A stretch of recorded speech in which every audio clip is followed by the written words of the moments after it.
مولاي صل وسلم دائما أبدا على حبيبك خير الخلق كلهم.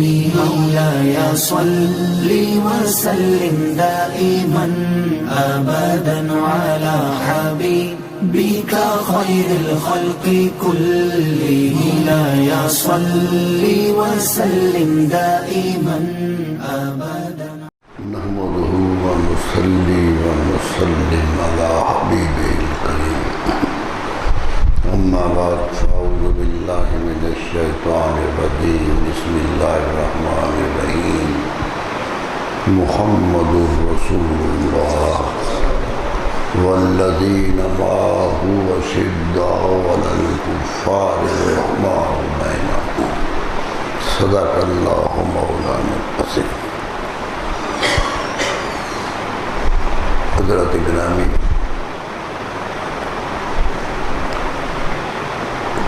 قدرت نے اپنے نبی صلی اللہ علیہ وسلم کو جب مبعوث فرمایا، جب جہان کی رہنمائی کے لیے بھیجا، تو ساتھ یہ بھی یقین دلایا کہ آپ کے ساتھ کچھ ایسے لوگ آ جائیں گے جو آپ کے مشن میں، آپ کے اس کام میں آپ کے شریک ہو جائیں گے۔ یہ بہت بڑا اعتماد تھا جو دلایا گیا۔ یہی نہیں کہا گیا کہ آپ جائیں گے اور اکیلے لڑتے رہیں گے، قوم کے ساتھ بہت بڑا الجھاؤ بھی ہوگا، بگاڑ بھی ہوگا، قوم مخالفت بھی کرے گی، لیکن یہ بات ذہن میں رکھ لیجئے کہ ہم آپ کو تنہا نہیں چھوڑیں گے۔ آپ کے ساتھ ایسے برگزیدہ لوگوں کا انتخاب کر لیا جائے گا جو ہمہ وقت آپ کے ساتھ بھی ہوں گے اور آپ کے مددگار بھی بنیں گے۔ تاریخ گواہ ہے کہ ایسا ہوا۔ نبی اکرم صلی اللہ علیہ وسلم نے جب اعلان نبوت فرمایا تو اکیلے تھے، اکیلے ہی جا کر غار حرا میں عبادت کرتے تھے، گھر والوں سے بھی علیحدہ، رشتہ داروں سے بھی کٹ کر، ماحول سے بھی علیحدہ ہو کر اللہ کی یاد کرتے تھے، اور کسی کو یہ نہیں بتاتے تھے کہ میں کیا کر رہا ہوں۔ لوگ سمجھتے تھے کہ ایک پارسائی کا مرقع وجود ہے جو تنہائیوں میں جا کر اپنے رب کو یاد کرتا رہتا ہے۔ حتیٰ کہ حضرت خدیجہ رضی اللہ عنہا جو زوجہ محترمہ تھی، انہیں بھی کوئی ایسا خیال نہیں تھا کہ یہ کہاں جاتے ہیں۔ وہ بھی جب جانا چاہتے تھے تو تیار بھی کرتے ہی، کھانے بھی دیتی تھی اور رہنے کا سامان بھی کر دیتی تھی۔ یعنی بڑی ارادت کے ساتھ، بور شعور کے ساتھ وہ آپ کو روانہ کرتی تھی، اور اس خیال سے روانہ کرتی تھی کہ یہ بڑے مشن پہ جا رہے ہیں۔ حضور اکرم صلی اللہ علیہ وسلم کافی روز اعلان سے پہلے غار حرا میں جاتے رہے۔ یہ بھی کہا گیا، مورخین نے لکھا کہ 6 مہینے پہلے اعلان نبوت سے آپ کو خوابیں آنے لگ گئی تھی، جو خواب آپ کی رہنمائی کر رہی تھی کہ آپ نے کیا کرنا ہے۔ اور فرماتے ہیں کہ جو رات کو دیکھتا تھا، صبح یوں سامنے آ جاتا تھا جیسے سورج طلوع ہوتا ہے۔ فلک کی صبح کے طلوع ہونے کی طرح وہ خواب سچا ہو کے سامنے آ جاتا تھا۔ یعنی جو رات کو دیکھا دن کو ہوا۔ یہ 6 مہینے کی کیفیت تھی۔ پھر زیادہ رہنے لگ گئے، تنہائی زیادہ پسند آ گئی۔ حدیث کے الفاظ ہے کہ تعبد اور تحنس کرتے تھے، عبادت کرتے تھے اور تنہائی اختیار کرتے تھے۔ اسی تنہائی میں تھے کہ ایک روز وہ وقت مقرر آ گیا جس کے لیے یہ تیاری ہو رہی تھی۔ وہ لمحہ آ گیا، وہ لمحہ نبوت آیا اور فرشتہ آ گیا اللہ کی طرف سے، یعنی بندے کا اپنے رب سے رابطہ قائم ہو گیا۔ بندہ جب رب کے سامنے جھکتا رہتا ہے تو ایک لمحہ آتا ہے جب رب سے رابطہ بڑھ جاتا ہے۔ رابطہ ہوا، فرشتہ آیا، ایک عجیب و غریب مخلوق، انسانوں سے ہٹی ہوئی مخلوق، چہرے پہ جلال بھی ہے، ہیبت بھی ہے، آئے اور آ کر غار میں بیٹھے ہوئے ایک وجود کو کہا کہ اٹھیے گا اور میرے ساتھ پڑھیے گا۔ اٹھے، کہا اقرا، پڑھیے۔ آپ نے بڑے سادگی سے جواب دیا، ما انا بقارئ، میں تو پڑھنے والا نہیں ہوں، میں تو قاری نہیں ہوں، میں نے تو کہیں سے پڑھنا سیکھا نہیں ہے۔ فرشتے نے محبت سے سینے سے لگا لیا۔ حدیث میں آتا ہے مجھے بھیجا، مجھے سینے سے لگا کے زور لگایا اور پھر کہا اقرا، پڑھیے گا۔ آپ نے پھر جواب دیا کہ میں پڑھنے والا نہیں ہوں۔ اس نے پھر تیسری مرتبہ زور لگایا اور کہا کہ اقرا باسم ربک الذی خلق، اس رب کے نام سے پڑھیے جس نے پیدا کیا ہے۔ یہ تھی ابتدا وحی کی کہ اس رب کے نام سے پڑھیے جس نے پیدا کیا ہے، انسان کو پیدا کیا ہے، مخلوق بنائی ہے اس نے، اس سے پڑھیے۔ آپ نے پڑھنا شروع کر دیا۔ فرماتے ہیں کہ جب اس نے یہ کہا تو میں نے پڑھ دیا، اور یہ تھی وحی کی ابتدا، یہ تھا پیغام کا شروعات میں سے حصہ، پیغام آنا شروع ہو گیا۔ بہت سی باتیں یہاں کہی جا سکتی ہیں، میں اس تفصیل میں نہیں جانا چاہتا کہ کیوں کہا تھا کہ میں پڑھنے والا نہیں ہوں۔ لوگ کہتے ہیں پڑھے ہوئے نہیں تھے اس لیے کہا کہ میں پڑھ نہیں سکتا۔ ما انا بقارئ، میں قاری نہیں ہوں۔ لیکن تیسری مرتبہ جب فرشتے نے کہا اقرا باسم ربک الذی خلق، اس رب کے نام سے پڑھیے جس نے پیدا کیا ہے، تو پڑھنا شروع کر دیا۔ حیرت ہوتی ہے کہ ایک وجود جو ایک لمحے پہلے کہہ رہے ہیں کہ میں پڑھا ہوا نہیں ہوں، انکار کر رہے ہیں، دوسری مرتبہ بھی انکار کرتے ہیں، اور جب وہ یہ آیت کریمہ پڑھتا ہے تو پڑھنا شروع کر دیتے ہیں۔ زیادہ تفصیل میں تو نہیں جانا چاہتا، لیکن ایک بات سمجھ لیجئے کہ یہ کہنا کہ آپ پڑھے ہوئے نہیں تھے اس لیے کہتے تھے کہ میں نہیں پڑھتا، یہ بات مناسب نہیں لگتی۔ یہ بات اس منصب کے مطابق نہیں لگتی، کیونکہ جو وجود کہے کہ میں پڑھا ہوا نہیں ہوں، پھر کہے میں پڑھا ہوا نہیں ہوں، پھر کہے میں پڑھا ہوا نہیں ہوں، اور تیسری مرتبہ پڑھنا شروع کر دے، تو وہ پڑھنا آیا کہاں سے تھا؟ کوئی مدرسہ، کوئی استاد پڑھانے کے لیے ایک لمحے پہلے کہتے ہیں کہ نہیں پڑھا ہو، اور لمحے بعد کہتے ہیں پڑھا ہوا ہوں، اور پڑھنے لگ گئے ہیں۔ معلوم ہوتا ہے کہ اس میں حکمت تھی، بہت بڑی حکمت تھی اگر غور کیا جائے۔ یہ کون ہے؟ کہاں سے ہے؟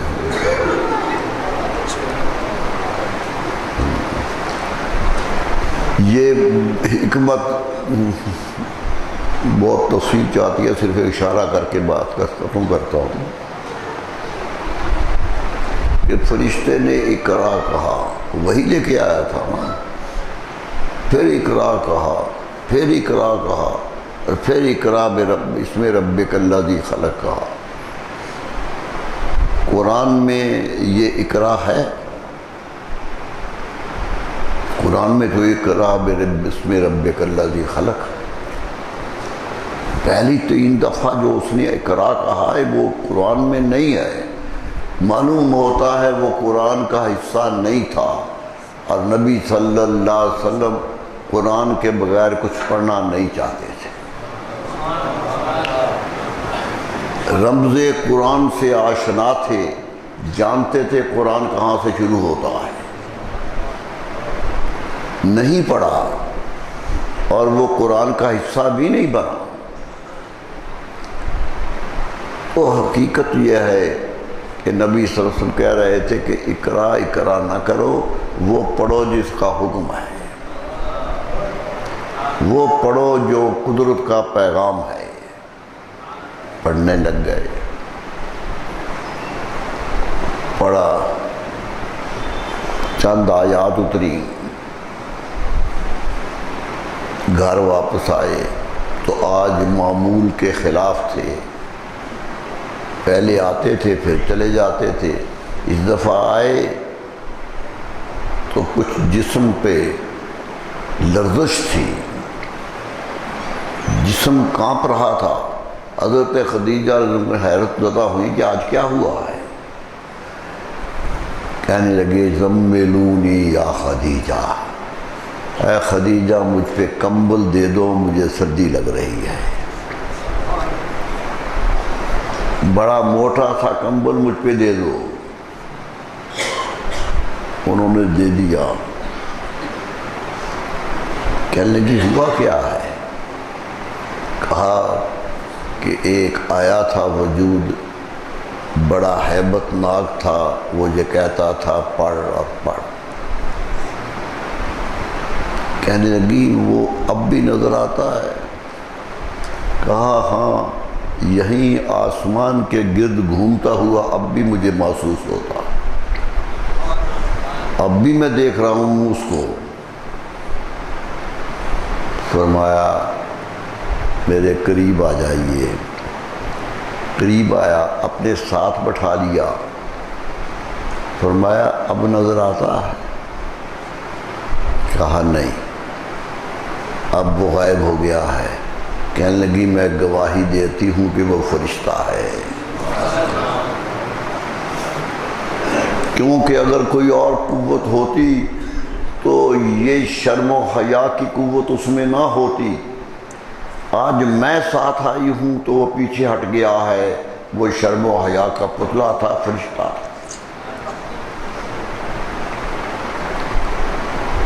سب سے پہلے ایمان لانے والی، سب سے پہلے حضور صلی اللہ علیہ وسلم فرمایا خدیجہ مجھ پر اتنی لرزش طاری ہے کہ کہیں میرا وجود ہی نہ بیٹھ جائے،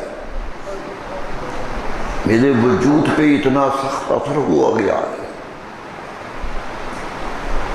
بخاری کی حدیث رہی ہے، حضرت خدیجہ فرمانے لگی یا رسول اللہ ایسا نہیں ہے، آپ تو یتیموں کے سروں پہ ہاتھ رکھتے ہیں، آپ تو غریبوں کی مدد کرتے ہیں، آپ تو اسیروں کے بندھن توڑتے ہیں، اب تو انسانیت کا بھلا کرتے ہیں، اور جو انسانیت کا بھلا کرے اسے اللہ مایوس نہیں کرتا۔ نہیں یضیق اللہ، یہ لفظ ہیں ان کے کہ یقیناً کہہ رہی ہوں کہ آپ ضائع نہیں ہوگے، اللہ ضائع نہیں ہونے دے گا۔ یہ اللہ کا حکم آیا ہے، یعنی وہ ابھی بتا نہیں رہے کہ فرشتہ ہے یہ ہے، حضرت خدیجہ سمجھ رہی ہیں، حضرت خدیجہ ایمان کر رہی ہیں۔ اور میں نے یہ بات میں پہلے بھی کئی دفعہ کہی کہ سیرت رسول صلی اللہ علیہ وسلم کے لکھنے والے کے لیے سب سے پہلا جملہ یہی ہے جو حضرت خدیجہ نے کہا۔ سیرت کی ابتدا یہیں سے ہو گئی تھی کہ آپ کیسے تھے۔ کہا یہ کردار ہے آپ کا، یہ رویہ ہے آپ کا۔ قدرت ایسے رویے والوں کو ضائع نہیں ہونے دیتی۔ قدرت انسانیت کا بھلا کرنے والوں کو زندہ رکھتی ہے۔ قدرت نے تو ان کو بھی زندہ رکھ لیا جو قدرت کو پہچان بھی نہیں سکے، لیکن انسانیت کے ہمدرد بن کے رہے، اور قدرت نے اسے بھی زندہ رکھ لیا۔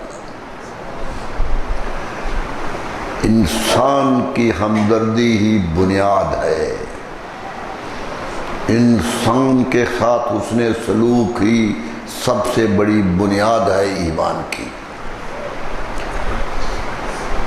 ایمان کا لفظ امن سے نکلا ہے۔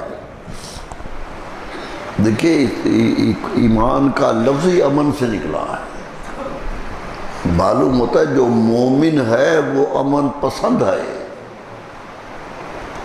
وہ امن دینے والا ہے۔ جو مسلم ہے وہ سلامتی دینے والا ہے۔ کتنی محبت سے قدرت نے نام بھی یہی رکھے کہ جو مانے گا وہ مومن، جو اعلان کرے گا وہ مسلم، وہ بھی سلامتی والا، وہ بھی امن والا۔ تو رسول اللہ صلی اللہ علیہ وسلم کا تو تعارف ہی یہ تھا کہ کائنات کے لیے امن لے کے آئے تھے۔ فرمایا آپ ضائع نہیں ہوں گے، آپ امن لے کے آئے ہیں، انسانیت کا بھلا لے کے آئے ہیں۔ قدرت کی مخلوق پر بھلا کرنے والا ضائع نہیں ہوتا۔ اللہ اللہ۔ یہاں ایک ضمن بات کہہ دوں، پہلے بھی کئی دفعہ کہی ہے کہ حضور صلی اللہ علیہ وسلم کا پہلا تعارف جو مکے میں ہوا، جو مکے والوں نے آپ کے بارے میں کہا، وہ امین ہی تھا۔ اور امین کا معنی ہم تو کرتے ہیں نا امانت والا، عربی میں خالص معنی ہے امین کا امن دینے والا۔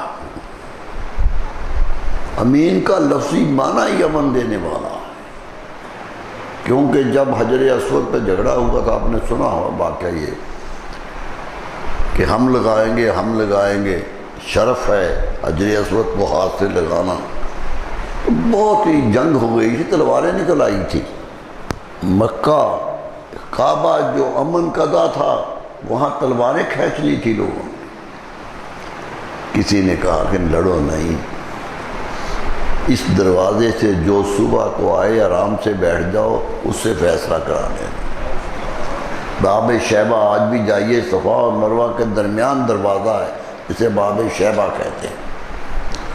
یہ دروازہ تھا جہاں سے حضور صلی اللہ علیہ وسلم کا خاندان آیا کرتا تھا۔ تو کہنے لگے یہ خاندان جو یہاں سے آئے گا اسے فیصلہ کرانا۔ چھپ کے بیٹھ گئے، اعلان نہیں کیا، انتظار کرنے لگے۔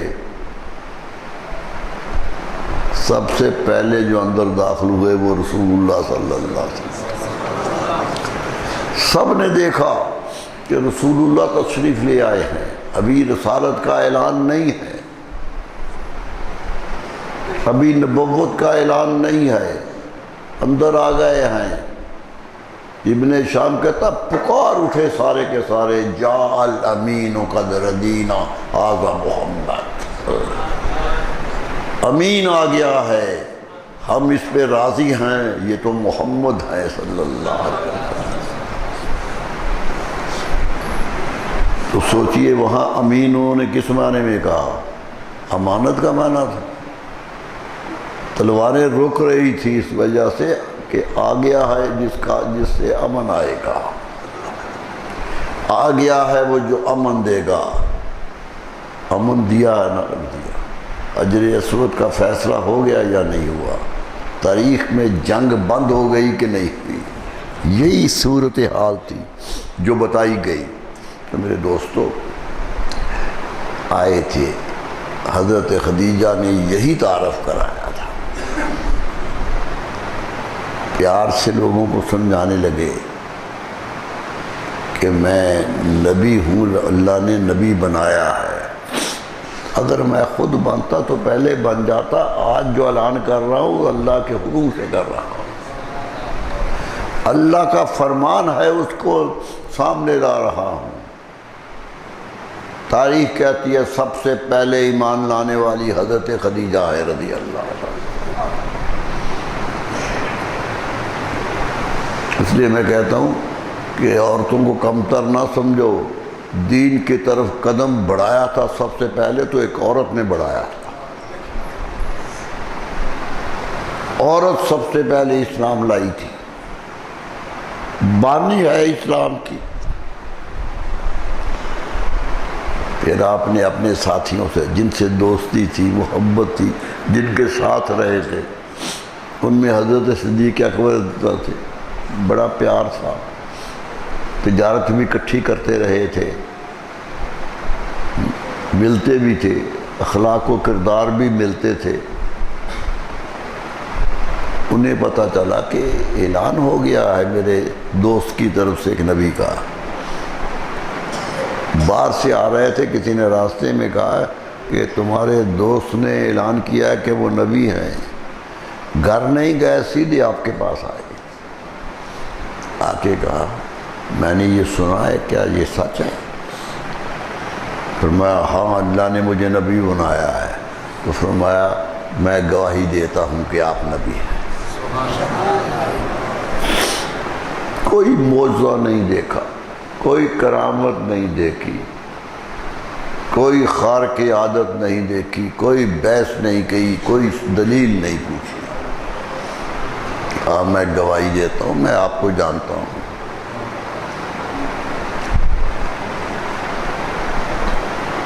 اس لیے انہیں صدیق ہونے کا لقب حاصل ہوا کہ آ گئے پہلے۔ اللہ محمد حسین ہیکل لکھتے ہیں کہ آپ کا لقب ابو بکر تھا۔ ابو بکر کے ترجمے بڑے کیے گئے ہیں۔ بکر کا معنی کنوارا پن ہوتا ہے، بکر اس عورت کو کہتے ہیں جس کی شادی نہ ہوئی ہو، ابھی کنواری ہو، تو کہتے ہیں اس لیے ابو بکر کہتے تھے کہ آپ کی کنواری صاحبزادی حضور کے نکاح میں آئی تھی، کوئی اور کنواری نہیں آئی، ام الہات المومنین میں سب شادی شدہ تھیں، آئی تھیں، کوئی کسی کا شوہر فوت ہو گیا ہے، کسی کو طلاق ہو گئی ہے۔ حضرت خدیجہ جو آئی تھی یہ بھی 2 مرتبہ شادی ان کی پہلے ہو چکی تھی، تو سوچئے اس لیے تو 40 سال کی تھی، تو سب سے چھوٹی عمر میں سب سے محبت کے ساتھ آئیت کہتے ہیں ابو بکر ہیں۔ یہ ترجمہ ہمارے عام مفسرین کرتے ہیں، لیکن ہیکل کہتا نہیں، میرا ترجمہ اور ہے، بڑے پیار سے کہا، پوری کتاب لکھی اور کہا ابو بکر اس لیے ہے، بکر کہتے ہیں پہلی چیز کو، کنوارے پن کو، پہلا پھل جو درخت سے اترے وہ بھی بکر ہے۔ باکورہ صبح ہوتی ہے، بکرتن و اصیلہ قرآن استعمال کر رہا ہے کہ دن کی ابتدا کو بکرا کہتے ہیں، تو ہر چیز کی ابتدا بکرا ہے۔ تو کہا حضرت ابو بکر کو ابو بکر اس لیے کہتے ہیں فَإِنَّهُ يُبَكِّرُ إِلَى الْإِسْلَامِ، کیونکہ وہ طلوع ہوا تھا اسلام تو سب سے پہلے اسلام میں آئے تھے، طلوع ہوتے ہی آ گئے تھے، اس لیے ابو بکر ہیں۔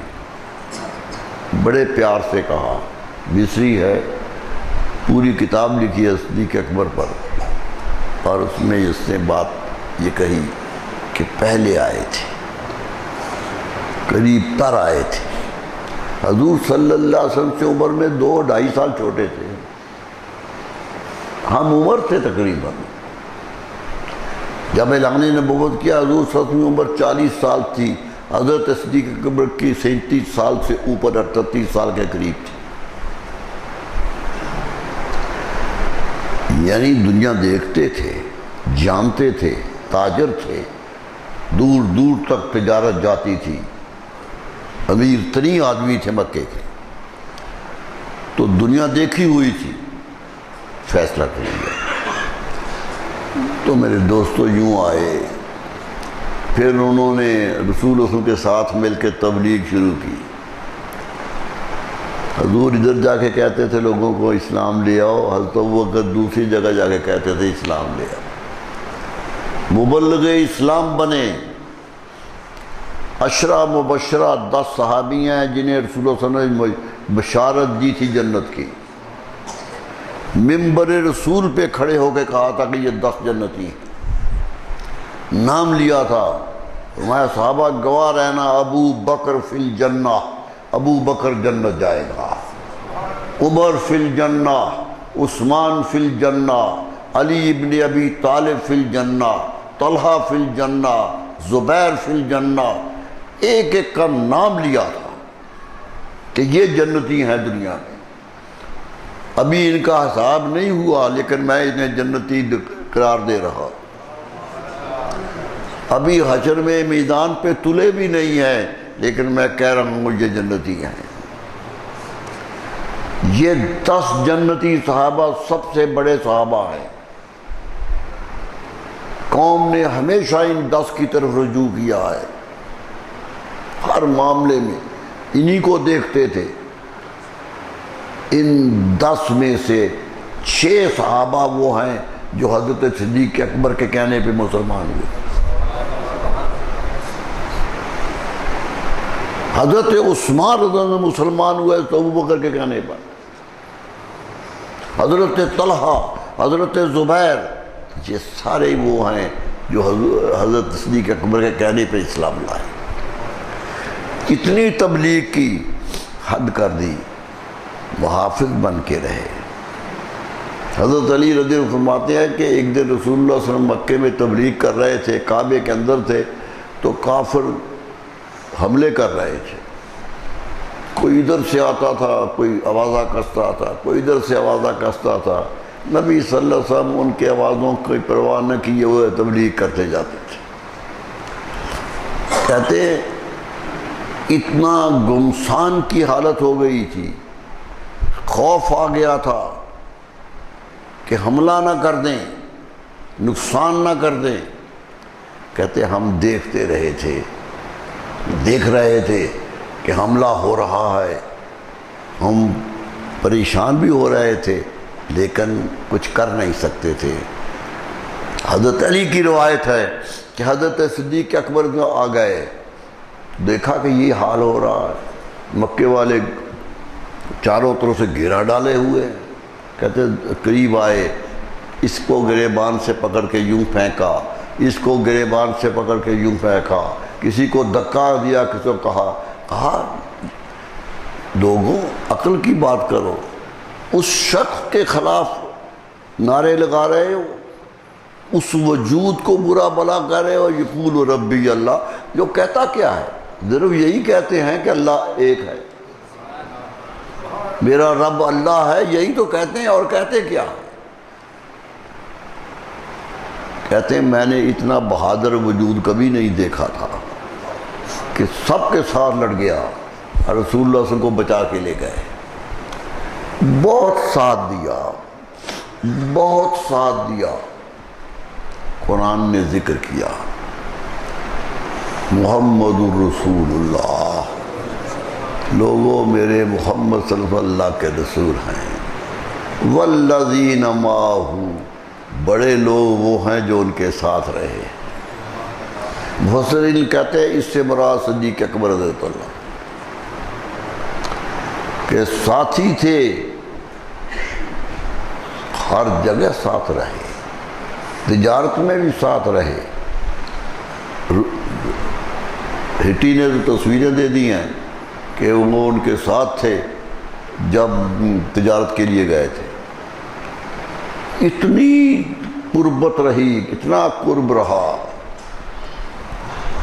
کہ اسلام کی تبلیغ میں حضور صلی اللہ علیہ وسلم فرماتے تھے ممبر پہ کہ صحابہ گواہ رہنا، میں مشکل میں تھا، مجھ پر حملے ہو رہے تھے، لیکن ابو بکر کے مال نے جتنا مجھے فائدہ دیا ہے کسی نے نہیں دیا. سب سے زیادہ فائدہ انہوں نے مجھے دیا ہے. اللہ اللہ، کیوں نہ دیتے؟ مان چکے تھے، تسلیم کر چکے تھے. علامہ اقبال کی نظم تو کئی دفعہ آپ نے سنی. جنگ تبوک میں یہی ہوا تھا، بڑی خطرناک جنگ تھی، عرب سے باہر جانا تھا. حضور صلی اللہ علیہ وسلم نے کہا تھا کہ میری اسلحے کے ساتھ مدد کرو.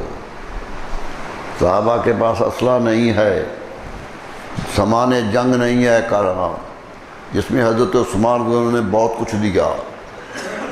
حضرت فاروق اعظم کہتے ہیں میرے پاس بڑا مال تھا اس دن،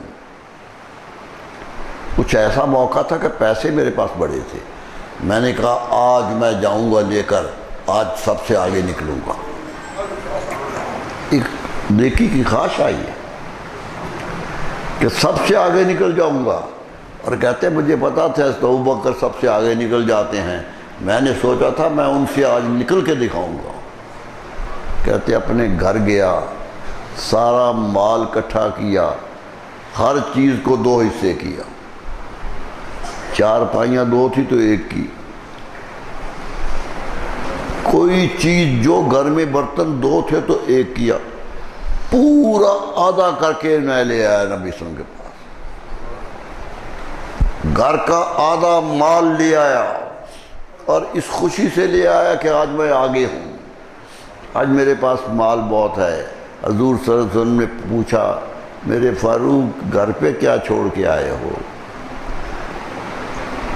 عرض کیا آدھا مال آپ کا ہے، آدھا گھر والوں کے لیے چھوڑا ہے. کہ عرض نصف مال ہے، نصف مال ہے جو آپ کو پیش کر رہا ہوں. حضور اکرم نے دعا فرمائی کہ یا اللہ میری عمر کو اور توفیق دے دی. محبت کی دعائیں مانگی. اقبال نے پورا نظم کیا بانگ درا میں، کہتا اتنے میں وہ رفیق نبوت بھی آ گیا، وہ ساتھی بھی آ گیا جس سے بنائے عشق و محبت ہے استوار. محبت کی بنیاد رکھنے والا آ گیا، لے آیا اپنے ساتھ وہ مرد وفا شریف، ہر چیز جس پہ چشمے جہاں میں ہو اعتبار. جو چیز بھی تھی سب کچھ لے آئے، آدھا نہیں کیا، نصف نہیں کیا، جو تھا لے آئے. حضور صلی اللہ علیہ وسلم دیکھ کہ کہنے لگے ابو بکر یہ کیا کر دیا تم نے؟ بولے حضور چاہیے فکر عیال بھی. حضور نے فرمایا ابو بکر بچوں کا خیال بھی کرو، وہ بھوکے نہ رہ جائیں، سب کچھ لے آئے ہو. کہنے لگا وہ عشق و محبت کا پاسدار. جب کہا گھر کو چھوڑ کے آنا تھا، سب کچھ لے آئے، تو کہا یا رسول اللہ کیا ہے؟ پروانے کو چراغ ہے، بلبل کو پھول، بس صدیق کے لیے ہے خدا کا رسول بس. آپ کافی ہیں، آپ ہمارے ساتھ ہیں تو سب کچھ ہے. یہ تھی قربانی کی نوعیت، یہ تھا محبت کے جذبے. حدیث میں آتا ہے کہ حضور صلی اللہ علیہ وسلم نے ایک دفعہ پوچھ لیا کہ ابو بکر جو چیز ہوتی ہے قربان کر دیتے ہو، سب کچھ کرتے ہو، کچھ رکھتے کیوں نہیں ہو؟ کچھ اپنے لیے رکھتے کیوں نہیں ہو؟ بچے بھی ہیں تمہارے، اولاد بھی ہے تمہاری، ان کے لیے نہیں رکھتے ہو. تو جملہ کہا، حدیث کا جملہ سنیے، محبت کی انتہا پہ کھڑا ہے جملہ. فرمایا یا رسول اللہ حل انا و مالی الا بک یا رسول اللہ، یا رسول اللہ مجھے یہ بتا دیجئے میں اور میرا مال آپ کے سوا کیا ہیں؟ سب کچھ آپ ہیں، نہ میں ہوں نہ میرا مال ہے، سب کچھ دے دیا، اتنا قربان کر دیا۔ صحابہ نے پوچھا، حضور صلی اللہ علیہ وسلم نے پوچھا کہ ابو بکر سب سے اچھی چیز کیا لگتی ہے؟ فرمایا یا رسول اللہ ایک ہی چیز اچھی لگتی ہے، النظرۃ الی وجہ رسول اللہ صلی اللہ علیہ وسلم، میری نظر ہو اور آپ کا چہرہ ہو، بس یہی چاہیے۔ قربانی کا جذبہ یہ تھا، صحابہ نے یوں قربانیاں دی تھیں، یہ دین یوں نہیں پھیل گیا، ایک وجود لے کے آیا تھا۔ 13 سال مکے میں ظلم و ستم ہوا تھا، چلتے تھے تو روڑے پھینکتے تھے، مکے میں آتے تھے تو گلے میں پھندا ڈالتے تھے، روایت یہ ہے کہ کپڑا لپیٹ کر کھینچتے تھے، گلے پہ نشان پڑ جاتا تھا۔ طائف میں کیا ہوا ہے؟ پتھر مارے کہ زخم ہو گئے، جسم سے خون بہنے لگ گیا۔ حضرت زید غلام صاحب تھے، کہنے گے یا رسول اللہ یہ تو ظلم کی انتہا ہو گئی۔ کیا کہا غلام نے؟ بہت بڑا غلام تھا میرے دوستوں، کہا یا رسول اللہ حضرت موسیٰ دعا کرتے تھے تو قبول ہو جاتی تھی، نبیوں نے دعائیں کی تو اللہ نے مان لی، آپ تو محبوب ہیں اللہ کے، ہاتھ اٹھائیے ان کے لیے بد دعا کیجئے، یہ پتھر مارنے والوں کے لیے کہ یہ پتھر مارتے ہیں۔ فرمایا زید نہیں، میں رحمت عالمین بن کے آیا ہوں، ہاتھ اٹھا لیے اور فرمایا یا اللہ اس پتھروں والی بستی پہ پھول برسا دے۔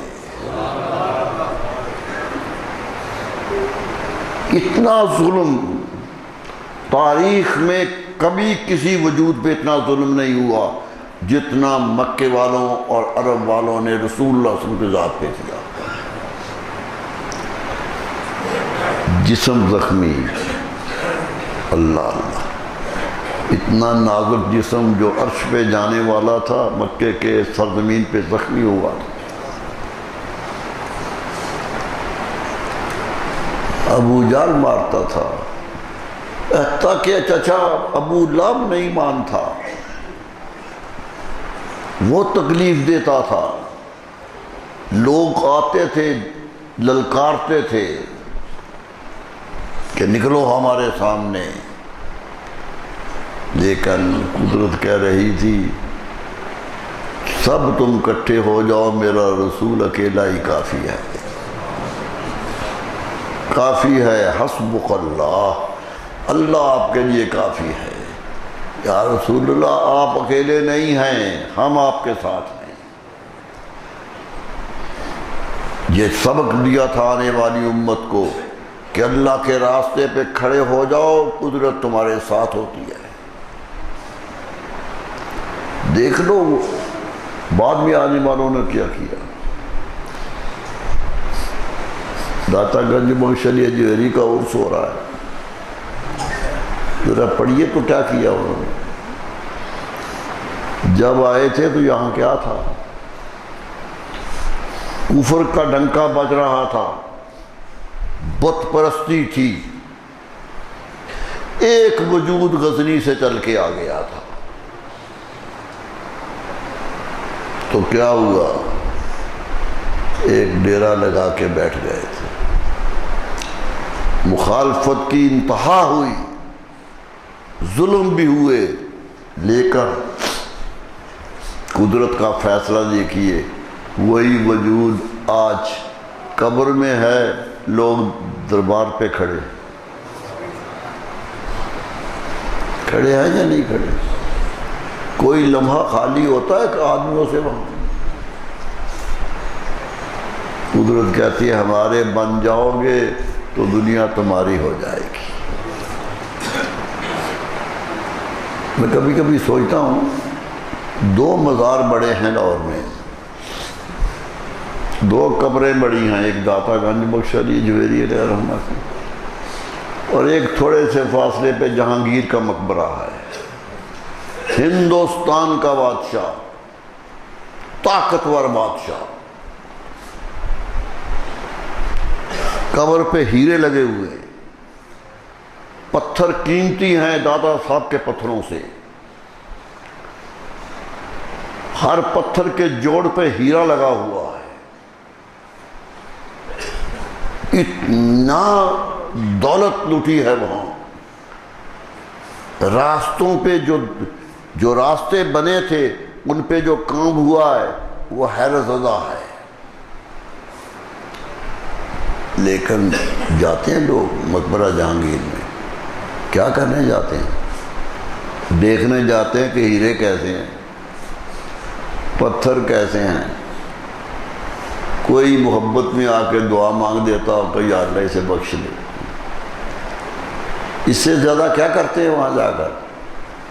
اور داتا کے قبر کے پتھر چھوٹے ہوں یا کچھ ہو، لوگ سر جھکا کے کھڑے۔ دونوں قبریں بتا رہی ہیں کہ دنیا کے بادشاہ کی قبر یہ ہے اور دین کے بادشاہ کی قبر یہ ہے۔ یوں نوازا جاتا ہے۔ علامہ اقبال جیسا شاعر کہتا ہے، مرشد حجویر مخدوم امم، مصرع ہی کہہ کے حد کر دیا کہ حجویر کا مرشد قوموں کا امام ہے۔ مرشد حجویر مخدوم امم، مرکز او پیر سنجر را حرم۔ اس کی قبر تو خواجہ معین الدین چشتی پیر سنجر کے لیے کعبہ بن گئی تھی۔ اقبال کہہ رہا مرکز او پیر سنجر را حرم، مرکز کو حرم کہا۔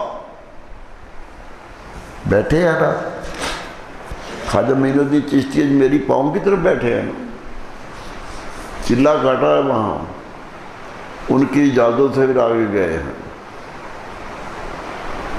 اللہ اللہ۔ اعظم چشتی کہتا تھا، اسے سنا میں نے، جب اس کی جوانی تھی تو وہ پڑھا کرتا تھا کھڑا ہو کے دادا صاحب پہ،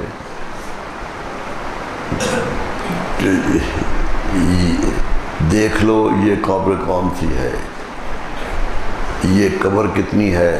فلک پر ڈھونڈتے تھے جس کو اعظم، زمین پر وہ ستارہ مل گیا ہے۔ غریبوں کو سہارا مل گیا ہے، یہ سہارا اتنا ملا ہے کہ نہ غریب بھوکا ہے نہ غریب پیاسا ہے۔ یہ بتانا تھا کہ میں نے یہ محنت کی ہے، کرو گے محنت تو کامیاب ہو جاؤ گے،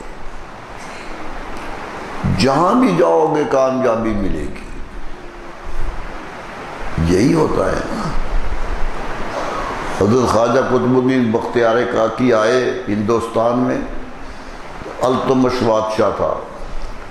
التمش کے بارے میں کہتے ہیں کہ خاندان غلامہ کا سب سے طاقتور بادشاہ تھا۔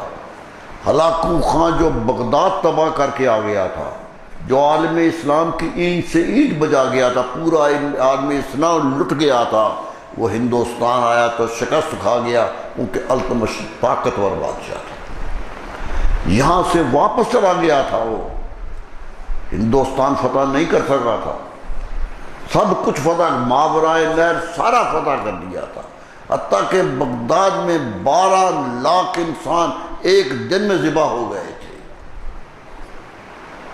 اتنا ظلم اس نے کیا تھا۔ لیکن یہاں سے رک گیا۔ التمش جیسا طاقتور بادشاہ تخت دہلی پہ بیٹھا ہوا ہے، کسی نے کہا خواجہ بختیار آ رہے ہیں، اللہ اللہ، تخت چھوڑ کے بھاگا، ننگے پاؤں بھاگا، 3 میل بھاگتا گیا کہ جا کے استقبال کروں. استقبال کیا اور درخواست کی کہ حضور ہمارے ہاں ڈیرا لگا لیجیے. فرمایا نہیں، ہمارا تخت اور ہوتا ہے، تمہارے تخت اور ہے. یہ قوت ملتی ہے جو مشن پہ چلتا ہے، جو رسول اللہ صلی اللہ علیہ وسلم کے فرمان پہ چلتا ہے. چھوٹے چھوٹے بادشاہ بھی طاقتور بادشاہ بن جاتے ہیں، بہت سے بڑوں کو زیر کر لیتے ہیں. اللہ اللہ، ایک اچانک واقعہ یاد آیا. اللہ، خواجہ سلیم چشتی علیہ رحمہ فتح پور سکری کے پہاڑ پہ بیٹھے ہوئے ہیں. پہاڑ کی چوٹی ہے، اکیلا درویش جھگی لگا کے بیٹھا ہوا. اکبر بادشاہ ہے دنیا کا اس وقت، اکبر اعظم کہتے ہیں اسے. اتنا بڑا بادشاہ مغلیہ سلطنت نے پیدا نہیں کیا. 50 سال حکومت ہے اس کی ہندوستان پر. اولاد نہیں تھی. کسی سے کہا کہ کوئی دعا کرا دو کہ اولاد ہو جائے. کہا وہ پہاڑ پہ بیٹھا ہوا درویش، اس کے پاس جاؤ. کہنے لگا وہ سچا درویش ہے؟ کہنے لگے سچا ہے. کہتا آزماؤں گا پہلے پھر جاؤں گا. پیغام بھیجا کہ میری دعوت ہے آؤ. کہنے لگے نہیں، ہم اپنے جگی میں ہی بہتر ہیں، ہمیں تخت کی ضرورت نہیں ہے.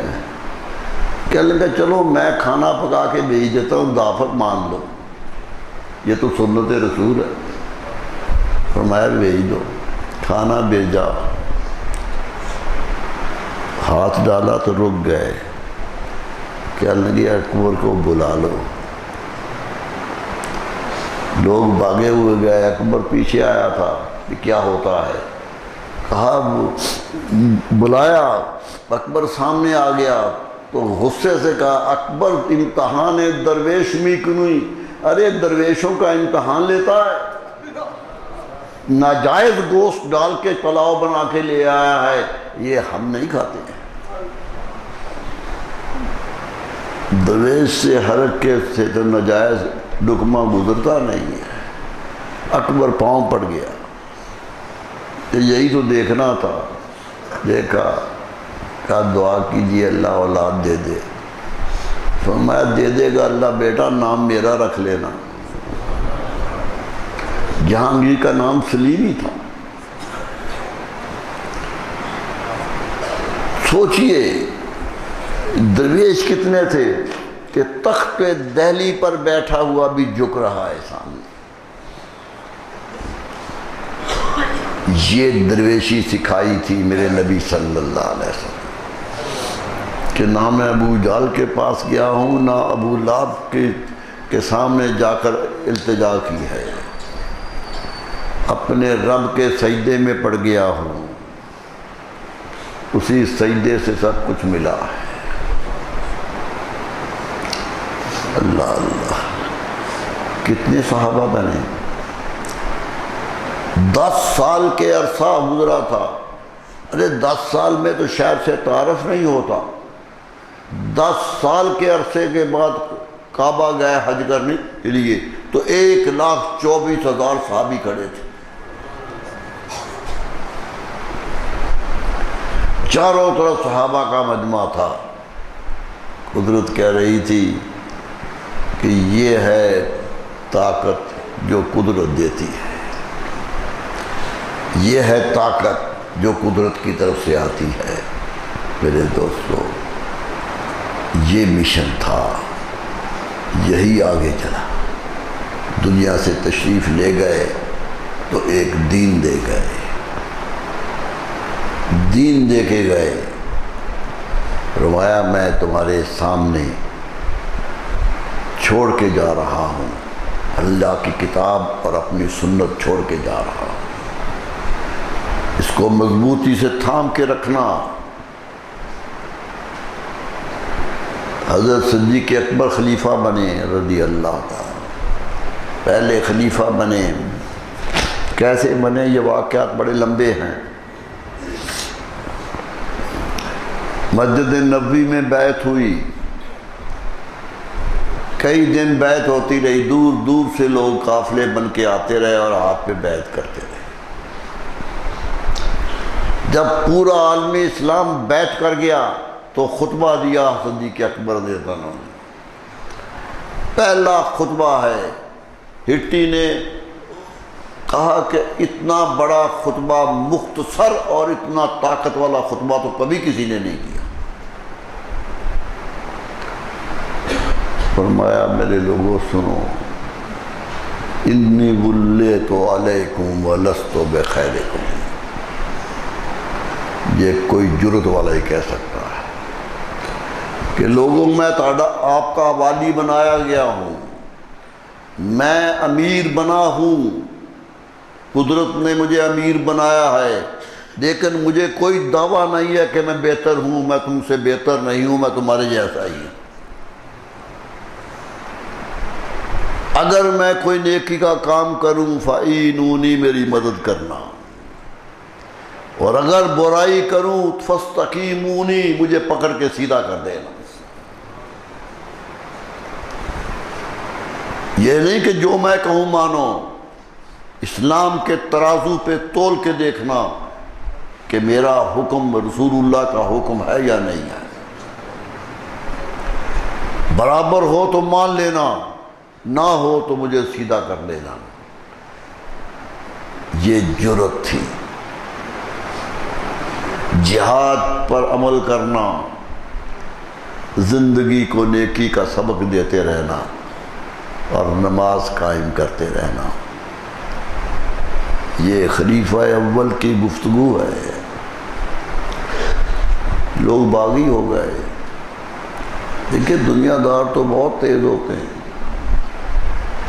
پہلے تو ذہن میں آیا کہ نبی بننے سے بڑی طاقت ملتی ہے تو نبی بن جاؤ۔ 4 نبی پیدا ہوئے، اسود عنسی یمن میں، طلحہ بن خالد ایک دعویٰ، مسیلمہ ایک دعویٰ، اور سجا ایک عورت نے بھی دعویٰ نبوت کر دیا، اور اس عورت نے دعویٰ نبوت کیا، مسیلمہ کذاب سے ملی جو اس نے دعویٰ نبوت کیا تھا، دونوں نے آپس میں نکاح کر لیا، 2 نبوتیں اکٹھی ہو گئی، طاقت پہ طاقت بن گئی، بغاوت ہو گئی پورے ملک میں۔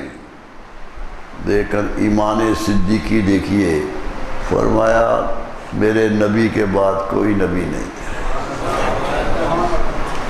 کوئی نبی نہیں ہے۔ لشکر ادھر بھی بھیجا ادھر بھی بھیجا، تاریخ کہتی ہے کہ مدینے میں آدمی ہی نہیں بچا تھا جو بھیجا جائے، لیکن پھر بھی لشکر بھیجا۔ مسیلمہ کذاب کے ساتھ ریاض جو شہر آج یہاں جنگ ہوئی ہے اور مار دیا ہے،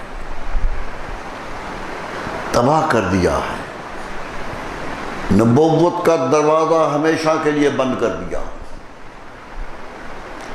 کچھ لوگوں نے کہا کہ جو زکوٰۃ ہے یہ خراج ہے، قوم بادشاہ کو دیتے ہیں، ہم بادشاہ نہیں مانتے ابو بکر کو، ہم خلیفہ نہیں مانتے، زکوٰۃ دینے سے انکار کر دیا۔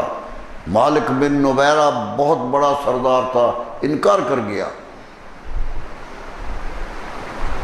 صدیق اکبر نے فرمایا نہیں، جو میرے رسول کا حکم ہے وہ ہو کے رہے گا۔ حضرت فاروق اعظم نے کہا ابو بکر کچھ تھوڑا سا صبر کر لیجئے، چاروں طرف سے بغاوت ہو گئی ہے، ہر طرف سے لوگ خلاف ہو گئے ہیں، مشکل ہی نہ بن جائے۔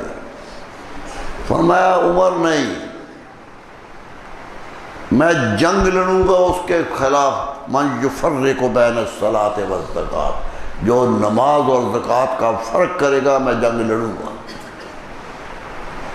حضرت عمر فاروق نے سمجھانے کی کوشش کی، حالات بڑے خراب تھے، جملہ کہا، فاروق اعظم کہتے ہیں زندگی بھر یہ جملہ مجھے چپتا رہا، اتنا جملہ کہہ دیا۔ فرمایا عمر تو کہہ رہا ہے، تو کہہ رہا ہے؟ اللہ اللہ، جاہلیت میں تو جبار فی الجاہلیہ، جاہل جب تھے، مسلمان نہیں تھے تو بڑا جابر تھے، تلوار لے کے پھرتے تھے۔ خوار فی الاسلام، اسلام میں آ کے اتنے تنگ دست اور اتنے چھوٹے ہو گئے کہ اسلام کا قانون ٹوٹ رہا ہے اور کہتے ہو میں خاموش رہ جاؤں۔ حضرت فاروق اعظم کہتے ہیں مجھے ساری عمر دکھ رہا کہ یہ میں نے سفارش کیوں کی تھی۔ سارے فتنے مٹا دیے، ہر فتنہ مٹا۔ حضرت فاروق اعظم کو حکومت ملی تو طاقت سے ملی، پھر پھیلتی چلی گئی، کہاں عرب اور کہاں ہندوستان، کہاں اسپین اور کہاں شمالی افریقہ۔ قتیبہ بن مسلم بحالی تو چین کے کنارے پہ پہنچ گئے، آگے سمندر تھا۔ قتیبہ کھڑا ہو کے کہنے لگا لوگوں بتاؤ آگے بھی زمین ہے؟ اگر آگے بھی ہے تو میں اسے بھی فتح کرنے جا رہا ہوں۔ اللہ اللہ، کتنے طاقتور لوگ تھے، طاقت ملی تھی انہیں۔ محمد بن قاسم تو 17 سال کا تھا، جرنیل بن کے آیا تھا، کیا کر دیا اس نے؟ میں یہی گزارش کروں گا کہ رسول اللہ صلی اللہ علیہ وسلم کی محبت میں اپنے اعمال کو درست کرو میرے دوستو۔ طاقت ملے تو جھکو ان کے سامنے، کمزوری ملے تو ان کے سامنے دست بدعا ہو جاؤ۔ یہی کامیابی ہے، یہی کامیابی ہے۔ پاکستان بنایا اس لیے تھا کہ وہاں کی حکومت آ جائے۔